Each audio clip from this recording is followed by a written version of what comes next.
नमस्कार दर्शक बंधु ओडिया डीआरबी टीवी तरफ पुणी थे आपको स्वागत जनाऊँगी। तो आसतु देखा आज सकाल कौन सब टॉप 20 न्यूज रही।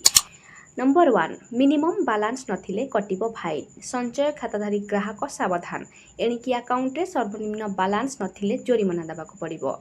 सेहिभଳି यूपीआई ट्रांजैक्शन नियम रे भी एप्रिल पहलारू परिवर्तन जो मोबाइल नंबर गुड़िक सह जड़ित यूपीआई लंबा समय धरी व्यवहार करा जाई नाही ताहाकू बैंक रेकर्डरू हटेई दियाजिबो। नंबर 2 सावधान आसुची बात्या ओडिशा को पुणी माड़ी आसुची बात्या सतर्क करिला पाणीपाग विभाग। बंगोपसागर सृष्टि होईची घूर्णिबलय 24 घंटे भारत महासागर और दक्षिण बंगोपसागर एक लघुचाप सृष्टि हेबो बोली भारतीय पाणीपाग विभाग पूर्वर सूचना करिछि। नंबर 3 सेप्टेम्बर में प्रधानमंत्री पद छाड़े मोदी 75 वर्ष हो सारी नेता मानू बीजेपी सरकार कौन दायित्व दिज्वनी 2014 लोकसभा निर्वाचन में पर प्रधानमंत्री दायित्व ग्रहण कर निजे निष्पत्ति नहीं मोदी आउ यही निष्पत्ति अनुसार आगामी सेप्टेम्बर में मोदी को 75 वर्ष पूरक जाऊँगी। नंबर 4 राज्य में आज आयुष्मान भारत 35,84,000 अधिक परिवार को मिल फायदा। एसत आयुष्मान व्ययबंधन योजनार मध्य शुभारंभ हेबो। नंबर 5 41 टंका कमिगला एलपीजी सिलिंडर मूल्य। तैल विपणन कंपानी गुड़िक ओएमसी 19 किलोग्राम वाणिज्यिक एलपीजी गैस सिलिंडर मूल्य 41 टंका ह्रास करिछि। दिल्ली में संशोधित खुचरा विक्रय मूल्य वर्तमान 1762 टंकार पहुंची।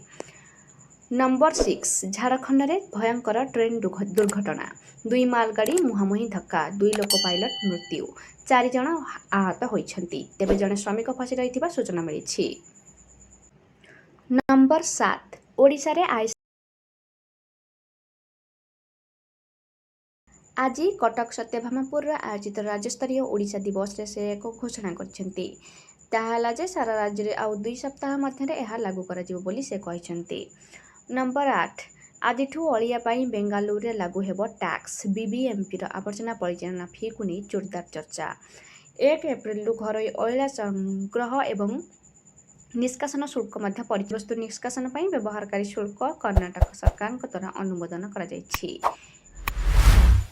नंबर 9 एप्रिल जून बर्षिब निया एबे कालबैशाखी आणिब आश्वस्ति 8 रु हु बढ़िब ताती स्वाभाविक ठारू अधिक लंबिब ग्रीष्म प्रवाह वर्षा संभावना भी कम एमिति पूर्वानुमान चित्र देखाइछि भारतीय पाणीपाग विभाग। नंबर 10 भारत रे 6G पाई प्रस्तुत आरंभ केबे सर्विस आरंभ हेबो जणाइले केंद्र मंत्री। बहु वर्ष पूर्व भारत रे 6G टेक्नोलोजी टेस्टिंग बेड तैयारी हो सारी मोदी सरकार यह उद्देश्य रे भारत 6G मिशन मध्य आरंभ करछंती। नंबर 11 केन्द्रापड़ारू आसिला सांघातिक अभियोग प्रधानमंत्री आवास घर सर्भे पर ब्लॉक अधिकारी मागुछंती टंका। केन्द्रापड़ा जिला आज ब्लॉक सानमंग पंचायत ठाकुरसाही धाड़ी होई छिड़ा होईछि 4 छपर घर। प्रधानमंत्री आवास योजना पाई गाँव में सर्भे सरी किंतु लोकों को योजना में सामिल करने सर्भे पाई आसिथिबा अधिकारी हाथ गुंजा। नंबर 12 पेंडिंग फाइन वाला हो जातु सावधान 3 मास हेलाणी जदि चालान भरी नाहांती तेबे डीएल हेबो कैंसल। नंबर 13 ओडिशा को विकास को केही रोकी पारिबे नाही नवीन पट्टनायक। किछि वर्ष पर आम स्वतंत्र ओडिशा गठन 100 वर्ष पूर्ति पालन करवा बिजू बाबू को स्वप्न थिला जे ओडिशा को यार एशिया रे एक नंबर राज्य करिवे समस्त सहयोग रहिले एही लक्ष्य निश्चय पूर्ण हेबो बोली कहिसेंती विरोधी दल नेता नवीन पट्टनायक। नंबर 14 राउरकेला बेदब्यास निर्माण करा झुला काचपोल ओडिशार एही प्रकार प्रथम क्षेत्र काचपोल पदयात्री मानकु तल नदीर एक मनोरम दृश्य प्रदान करिवो। Number 15 hydrogen train trial run आरंभ घंटा प्रति बेग 110 किलोमीटर। यह ट्रेन चेन्नईर इंटिकल कोच फैक्ट्री रे निर्मित होइथिबा एथिरे एकाथरके 2638 जन यात्री को नहीं जिबार। नंबर 16 आज महंगा है 1000 रु अधिक औषध जातीय औषध मूल्य निर्धारण कर्तृपक्ष एनपीपीए यह समस्त 900 रु अधिक अत्यावश्यक औषधर मूल्यर 1.74% पर्यंत वृद्धि घोषणा करछंती।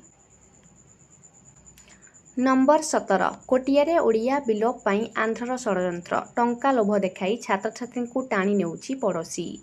नुआ नुआ अंगनवाड़ी केन्द्र और विद्यालय खोली ओडिया छात्र छात्री को सेठारे पाठ पढ़ाइबा को एक प्रकार जाल बिछाउछि आंध्र। नंबर 18 लोकों को पागल करिछि घिबली इमेज कंपनी सीईओ कहिले आम टीम को शोइबा को दियो एही फोटो एबे लोकमाननकु पागल କରିଦେଇଛି ଏହାକୁ ବ୍ୟବହାର କରୁଥିବା ଲୋକଙ୍କର ସଂଖ୍ୟା ଏତେ ବଢ଼ିଯାଇଛି ଯେ ଓପନ ଏଆଇ ସର୍ଭରରେ ଲୋଡ୍ ବହୁତ ବଢ଼ିଯାଇଛି। ନମ୍ବର 19 1 ଲକ୍ଷ ନୁହେଁ 4 ଲକ୍ଷ ଅଧିକ ଉଠାଇ ପାରିବେ ପିଏଫ୍ ଇପିଏଫ୍ର ନିଷ୍ପତ୍ତି ପିଏଫ୍ ଉଠାଣର ସ୍ୱୟଂ ସମାଧାନ ସୀମା ବୃଦ୍ଧି ପାଇଁ ନିଷ୍ପତ୍ତି ନିଆଯାଇଛି। ଅଟୋ ସେଟଲମେଣ୍ଟ ଆଡଭାନ୍ସ କ୍ଲେମ୍ ବୃଦ୍ଧି ପାଇଁ ନିଷ୍ପତ୍ତି ନିଆଯାଇଛି। 1 ଲକ୍ଷ ଟଙ୍କାରୁ 5 ଲକ୍ଷ ଟଙ୍କାକୁ ବୃଦ୍ଧି ପାଇଁ ଇପିଏଫ୍ର ନିଷ୍ପତ୍ତି ନିଆଯାଇଛି। ନମ୍ବର 20 ହୀରାକୁଦ ଜଳଭଣ୍ଡାରର ଜଳସ୍ତର କମିବାରେ ଲାଗିଛି ଆଗକୁ ସ୍ଥିତି ଭୟଙ୍କର ହୋଇପାରେ। ଗତ ବର୍ଷ ତୁଳନାରେ ଜଳଭଣ୍ଡାରର ଜଳସ୍ତର ପାଖାପାଖି 3 ଫୁଟ କମିଥିବା ବେଳେ 615.31 ଫୁଟରେ ପହଞ୍ଚିଛି ଜଳସ୍ତର। ତ ସମୟ ସରୁଛି ବିଦାୟ ନେଉଛି। ଆଜ୍ଞା ହଁ ଲାଇକ୍ ସେୟାର ସବସ୍କ୍ରାଇବ୍ କରିବା ପାଇଁ ଜମା ବି ଭୁଲିବେନି।